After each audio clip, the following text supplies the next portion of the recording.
एक बार प्रातः काल के समय ब्रह्मा विष्णु महेश तीनों देवता स्वर्ग में भ्रमण कर रहे थे। कितने समय बाद हम तीनों आज एक साथ भ्रमण कर रहे हैं। अन्यथा हम लोगों को तो समय ही नहीं मिल पाता एक दूसरे से अपनी बात कहने का। बिल्कुल सही कहा ब्रह्मदेव। पृथ्वी के सभी कार्यों के बीच हमें समय ही नहीं मिल पाता एक दूसरे के साथ वार्तालाप करने का। इसीलिए तो मैंने आप दोनों को आज सुबह सुबह यहाँ पर बुलाया ताकि हम इस वन में भ्रमण कर सकें और एक दूसरे के साथ वार्तालाप कर सकें। सृष्टि के कार्य हेतु हम तीनों व्यस्त भी तो रहते हैं, इसलिए हम तीनों समय कहाँ निकाल पाते हैं। ठीक कह रहे हैं ब्रह्मदेव। बहुत समय से हम तीनों ने एक साथ मिलकर कोई भव्य आयोजन नहीं किया। क्यों न हम तीनों मिलकर एक भव्य आयोजन करें जिसमें सभी देवी देवताओं को भी बुलाया जाए। विष्णु जी का विचार तो बहुत अच्छा है। सभी देवी देवता भी अपने अपने कार्यों में व्यस्त रहते हैं, सभी मिलकर कुछ समय साथ बिताएंगे। मुझे भी ये सुझाव अच्छा लग रहा है। ठीक है, तो हम सब मिलकर एक भव्य समारोह रखते हैं जिसमें सभी देवी देवताओं को निमंत्रण दिया जाएगा। ब्रह्मा विष्णु महेश तीनों देवता एक उत्सव के आयोजन की योजना बनाते हैं। जब नारद मुनि को पता चलता है कि त्रिदेव ऐसा कुछ विचार कर रहे हैं, तो वो तुरंत उनके सामने उपस्थित होते हैं। नारायण नारायण, मैंने सुना है ब्रह्मा विष्णु महेश तीनों देवता मिलकर किसी पार्टी का आयोजन कर रहे हैं। बिल्कुल सही सुना है देवर्षि नारद। अगर पृथ्वीवासियों की भाषा में कहा जाए तो हम तीनों देवता एक पार्टी का ही आयोजन करने वाले हैं और इस उत्सव में सभी देवी देवता आ रहे हैं। देवर्षि नारद, आपको भी इस पार्टी के प्रबंध के लिए हमारी सहायता करनी होगी। सभी को निमंत्रण देने हैं, पार्टी की व्यवस्था करनी है। आप सब कर लेंगे ना? प्रभु, उत्सव और समारोह के लिए तो मैं सदैव तत्पर रहता हूँ। आप चिंता न करें, मैं सब कुछ संभाल लूंगा। बस आप मुझे आज्ञा दीजिए कि मुझे करना क्या है। सबसे पहले निमंत्रण भिजवाना होगा। देवर्षि नारद, आप किसी अन्य देवता की सहायता से सभी देवी देवताओं को पार्टी में आने का निमंत्रण दे दो। प्रभु, दैत्यों को भी बुलावा देना है क्या? क्योंकि दैत्य भी तो सदैव आपकी तपस्या करते रहते हैं और तरह तरह के वरदान प्राप्त करते हैं। आप बताइए कैसे करना है? बुला लेते हैं, बुलाने में क्या हर्ष है। हाँ, बुलाने में तो कोई समस्या नहीं। बस असुर मर्यादा में रहें, कोई माया न करें, वरना सारे उत्सव में विघ्न पड़ जाता है। क्योंकि उत्सव में विघ्न डालने में वो सबसे आगे रहते हैं। प्रभु, आप तीनों त्रिदेवों के होते हुए दैत्य में इतना साहस कहाँ कि वो कोई चालाकी कर सके। मैं सबको निमंत्रण दे देता हूँ। नारद मुनि स्वर्गलोक और असुरलोक दोनों में निमंत्रण दे देते हैं। ब्रह्मा विष्णु महेश तीनों देवता पार्टी की तैयारी शुरू करते हैं। सारा प्रबंध स्वर्गलोक के पुष्पक वन में हो रहा था।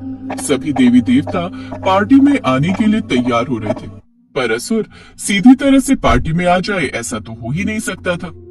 अपने स्वभाव के अनुसार वो एक धूर्त योजना बना रहे थे। अब आएगा मजा जब खाने में ये जमाल घोटा मिला देंगे। सारे देवी देवताओं का पेट खराब हो जाएगा और वो अपने आप को असहाय महसूस करने लगेंगे। यही वो समय होगा जब हम उन्हें हराकर पूरे स्वर्गलोक पर कब्जा कर लेंगे। महाराज, इस जमाल घोटे का हम पर तो कोई असर नहीं होगा ना? नहीं, ये जमाल घोटा हम राक्षसों पर कोई असर नहीं दिखाएगा। हमारी माया से हम इसके असर से बचे रहेंगे। ये केवल देवताओं पर भारी पड़ेगा। शाम होने वाली है, हमें उत्सव के लिए बुलावा आया है। हमें चलना चाहिए, किंतु ध्यान रहे, बहुत ही सावधानी के साथ तुम्हें भोजन में जमाल घोटा मिलाना है। असुरों ने अपनी धूर्त योजना को पूरी तरह तैयार कर लिया और पार्टी में पहुंचे। क्या बात है त्रिदेव, आज तो सभी राक्षस बहुत शांतिपूर्वक पार्टी का आनंद ले रहे हैं। मुझे तो दाल में कुछ काला दिखाई दे रहा है, वरना राक्षस तो सदैव उद्दंड मचाने के लिए ही आते हैं। हो सकता है थोड़ी समझ आ गई हो कि इस बार पार्टी में कोई शैतानी ना करे। ब्रह्मदेव, शैतानी तो ये लोग कर चुके हैं। ऐसा क्या कर दिया इन्होंने? मैंने देवी लक्ष्मी और देवी सरस्वती तीनों ने दो राक्षसों को भोजन में कुछ मिलाते हुए देखा था।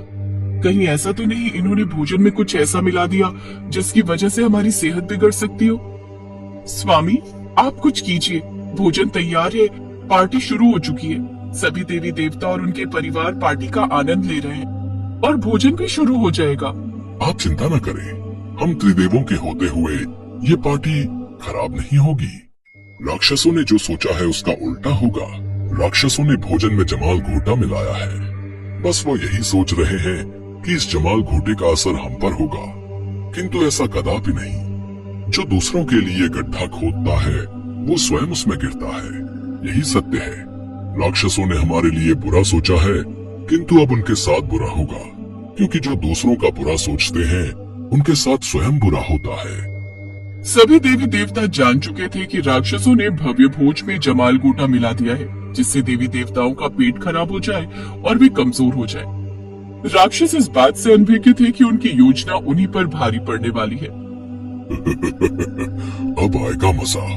जैसे ही देवी देवता इस भोजन को ग्रहण करेंगे, उनकी शक्ति जाती रहेगी और फिर स्वर्ग पर हमारा राज होगा, और इस बार कोई हमारी योजना को विफल नहीं कर पाएगा।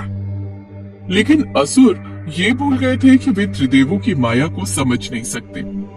असुरों ने जो सोचा है उसका परिणाम तो वे स्वयं ही भुगतेंगे। इस बार तो स्वयं उनकी योजना उन्हें ऐसा सबक सिखाएगी जो वे कभी नहीं भूलेंगे। इस भोजन में एक विशेष ऊर्जा प्रवाहित हो गई है। अब जो इस भोजन में छल करेगा वही इसका शिकार बनेगा। फिर क्या था? भोज का समय आया।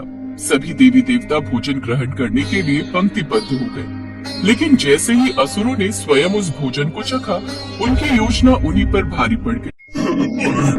ये क्या हो रहा है? पेट में अजीब हलचल हो रही है। मुझे भी कुछ अजीब सा लग रहा है। अरे नहीं, लगता है जमाल घोटा का असर हो रहा है, लेकिन हम पर क्यों? असुरों की हालत खराब होने लगी। पेट में बरूद उठने लगा और फिर शुरू हुआ असुरों का लघुशंका और महाशंका का तांडव। अरे मुझे जल्दी से रास्ता दो, अब नहीं रहा जा रहा। हे दैत्यों के देवता, ये क्या अनर्थ हो गया? मैं तो बार बार भाग रहा हूँ, अब तो दम निकल जाएगा। देखते ही देखते असुरों में भगदड़ मच गई। वे बार बार लघुशंका और महाशंका के लिए भागने लगे। उनके चेहरे पर घबराहट और शर्म साफ दिखाई दे रही थी। नारायण नारायण, ये तो अद्भुत दृश्य है। असुर तो अब युद्ध भूलकर शौचालय ढूंढ रहे हैं। छल और धूर्तता का यही परिणाम होता है देवर्षि नारद। अब इन्हें समझ में आ जाएगा कि देवताओं के उत्सव में विघ्न डालने की क्या सजा होती है। जब तक ये भागते रहेंगे, स्वर्गलोक में शांति बनी रहेगी। असुरों को अपनी गलती का एहसास हो गया। वे त्रिदेवों के सामने उपस्थित होकर हाथ जोड़कर क्षमा मांगने लगे। हे त्रिदेव, हमसे भारी भूल हो गई, कृपया हमें क्षमा कर दें। अब हम दोबारा कभी ऐसी धूर्तता नहीं करेंगे। असुरों, तुम्हारी ये दशा देखकर दया तो आ रही है, लेकिन ये तुम्हारे कर्मों का फल है। यदि दोबारा तुमने ऐसी कोई धूर्तता की तो ये परिणाम और भी भयंकर होगा। अब तुम वापस जाओ और अपनी मर्यादा में रहना सीखो। असुरों ने त्रिदेवों को वचन दिया और वहाँ से भाग खड़े हुए। नारायण नारायण, अब स्वर्गलोक में शांति और आनंद का माहौल है। और अब जब विघ्न समाप्त हो गया है तो क्यों न हम सब मिलकर इस भव्य आयोजन का आनंद लें। हम बिल्कुल सही कहा। आइए इस भव्य उत्सव का आरंभ करें। इस प्रकार ब्रह्मा, विष्णु और महेश की पार्टी में सभी देवी देवताओं ने आनंद लिया और असुरों को उनकी धूर्तता का ऐसा सबक मिला जो वे कभी नहीं भूल सके। स्वर्गलोक में पुनः शांति और उल्लास का वातावरण छा गया।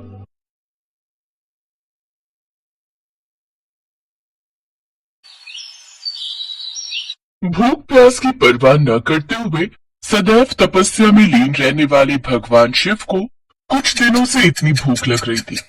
पार्वती, भोजन बन गया क्या? बहुत जोरों की भूख लगी है। ला रही हूँ स्वामी। ये लीजिए भोजन, आराम से खा लीजिए। मैंने आपकी थाली में पेट भरने वाले सभी व्यंजन परोस दिए हैं। अब संध्या को ही भोजन बनेगा, तब तक मुझे नहीं लगता आपको भूख लगेगी। हाँ, ऐसा ही होना चाहिए। बहुत भूख लग रही थी। शिव जी ने थाली का भोजन समाप्त कर लिया और आधे घंटे बाद फिर बोले, पार्वती, बहुत भूख लग रही है। उस भोजन का कुछ हिस्सा बचा है क्या? नहीं, उसमें से तो कुछ नहीं बचा। सारा आपको परोस दिया था। आपको फिर भूख लग गई है क्या? हाँ, ऐसा लग रहा है जैसे कुछ खाया ही नहीं है। कुछ बना दो पार्वती, बहुत भूख लग रही है। ठीक है, मैं कुछ बना देती हूँ। अगले कुछ दिनों तक ऐसा ही चलता रहा। माँ पार्वती भोजन बनाती जाती, भगवान शिव खाते जाते। इतना सारा खाना खाने की वजह से भगवान शिव का पेट और वजन भी बढ़ गया। स्वामी, रोजाना इतना भोजन खाने की वजह से आपका पेट देखो कहाँ जा रहा है, इतना बढ़ गया है। दिन पर दिन आप पेटू होते जा रहे हो। पर ऐसा क्यों हो रहा है? मैं आपको सारा दिन भोजन बना बना कर देती रहती हूँ, पर आपकी भूख ही नहीं मिटती। कोई तो कारण होगा। कारण तो मुझे भी नहीं पता देवी पार्वती। मुझे तो बस भूख लगती है, जो असहनीय होती है। थोड़ा और भोजन ले आओ। हाँ, लाती हूँ। मुझे इसका कारण जानना होगा। नंदी, क्या तुम्हें पता है महादेव को इतनी भूख क्यों लग रही है? और ऐसी भूख जो समाप्ति नहीं होती। माता, मुझे भी इसका कारण नहीं पता। मैं तो सोचता था केवल मैं ही अधिक भोजन करता हूँ, परंतु अब तो महादेव भी इतना भोजन करने लगे हैं कि मैं भी उनके सामने कुछ नहीं। तब नारद मुनि आ जाते हैं। मैंने आप दोनों का वार्तालाप सुन लिया है। हमें इस प्रश्न का उत्तर जानने के लिए ब्रह्मा जी के पास जाना चाहिए। हो सकता है वो इस विषय में आपकी कोई मदद कर सके। आप उचित कह रहे हैं देवर्षि, हमें ब्रह्मा जी के पास ही चलना चाहिए। माँ पार्वती नारद मुनि और नंदी के साथ ब्रह्मा जी के पास पहुंचती है, पर ब्रह्मा जी के पास भी इस समस्या का कोई समाधान नहीं था। मैं खुद आश्चर्यचकित हूँ कि महादेव आखिर ऐसा क्यों कर रहे हैं। ये उनकी कौन सी लीला है? इसका उत्तर तो मेरे पास भी नहीं है। ब्रह्मदेव, हमारी सहायता कौन करेगा ताकि हम जान पाए कि महादेव के साथ ऐसा क्यों हो रहा है? मैं तो बहुत चिंतित हूँ। देवी पार्वती, सदैव से ही भगवान विष्णु ने महादेव को परिस्थितियों से निकाला है। हो सकता है उनके पास इस समस्या का भी कोई समाधान हो। हमें विष्णु जी के पास चलना चाहिए। ठीक है ब्रह्मदेव, ऐसा ही करते हैं। माँ पार्वती सबके साथ भगवान विष्णु के लोक पहुँचती है और उन्हें सारी बात बताती है। ये तो अधिक चिंता का विषय है देवी पार्वती। इसे सुनकर तो मैं भी हैरान हूँ। स्वामी, क्या आप इस बारे में जानते हैं? मुझसे देवी पार्वती की यह व्यथा देखी नहीं जा रही। ये सब एक भक्त को दिए वरदान के कारण हो रहा है। देवी पार्वती, महादेव स्वयं अपना वरदान देकर भूल गए हैं। कौन सा वरदान नारायण? देवी पार्वती, कुछ समय पहले महादेव के एक भक्त को एक रोग हो गया था, अधिक भूख लगने का रोग, जिसका कोई इलाज नहीं था। वो भक्त बहुत परेशान था। उसने महादेव की बहुत तपस्या की, और आप तो जानते ही हैं, महादेव तो भोलेनाथ है। जब जब उनका कोई भी भक्त किसी संकट में होता है, तो महादेव उस भक्त का संकट या तो दूर कर देते हैं या स्वयं पर ले लेते हैं। ऐसा ही उन्होंने उस भक्त के साथ किया। उस भक्त के रोग को उन्होंने स्वयं पर ले लिया और उस भक्त को रोग मुक्त कर दिया। इसी कारणवश महादेव को अधिकतम भूख लगने का रोग हो गया है। वे स्वयं भूल गए हैं कि वे इस रोग से स्वयं ही पीड़ित हुए हैं। नारायण, इस रोग का कोई निवारण तो होगा। अवश्य ब्रह्मदेव, इस रोग के निवारण के लिए उपाय है। क्या उपाय विष्णुदेव? देवराज इंद्र के उद्यान में एक चमत्कारी फल का वृक्ष है। उस फल को खाने के पश्चात महादेव का ये रोग दूर हो जाएगा और वे फिर से सामान्य स्थिति में भोजन करने लगेंगे। फिर तो हमें शीघ्र ही देवराज इंद्र के पास जाना चाहिए। मुझे पहले ही स्थिति का आभास हो गया था, इसलिए मैंने देवराज इंद्र को संदेश भेज दिया था। वे उस फल को लेकर आते ही होंगे। देवराज इंद्र फल लेकर आ जाते हैं। विष्णुदेव, ये फल जो आपने मंगवाया था, ये भूख को सामान्य करने के लिए अति उत्तम फल है। देवी पार्वती, अब आप इस फल को ले जाकर महादेव को खिला दीजिए। उनकी भूख पहले की भांति सामान्य हो जाएगी। धन्यवाद इंद्रदेव, मेरी इस कार्य में सहायता के लिए आप सभी का बहुत बहुत धन्यवाद। माँ पार्वती वह चमत्कारी फल लेकर नंदी के साथ वापस कैलाश पर्वत पर लौट आती हैं और महादेव को वह फल खिला देती हैं। अरे वाह, ये फल तो बहुत स्वादिष्ट है। ऐसा लग रहा है मैं बिल्कुल तृप्त हो गया हूँ। इस फल को खाकर तो मेरी भूख भी शांत हो गई है। माते, लगता है फल ने अपना असर कर दिया है। क्यों? क्या ये कोई चमत्कारी फल था पार्वती? हाँ स्वामी, मैं आपको सारी बात बताती हूँ। माँ पार्वती भगवान शिव को पूरी बात बताती हैं, जिसे सुनकर वे स्वयं पर बहुत हंसते हैं। उन्हें अभी तक यकीन नहीं हो रहा था कि वह सचमुच इतने पेटू बन गए थे कि लगातार खाए ही जा रहे थे। माँ पार्वती की चिंता दूर हो गई और चमत्कारी फल को खाने के पश्चात भगवान शिव की भूख पहले जैसी सामान्य हो गई।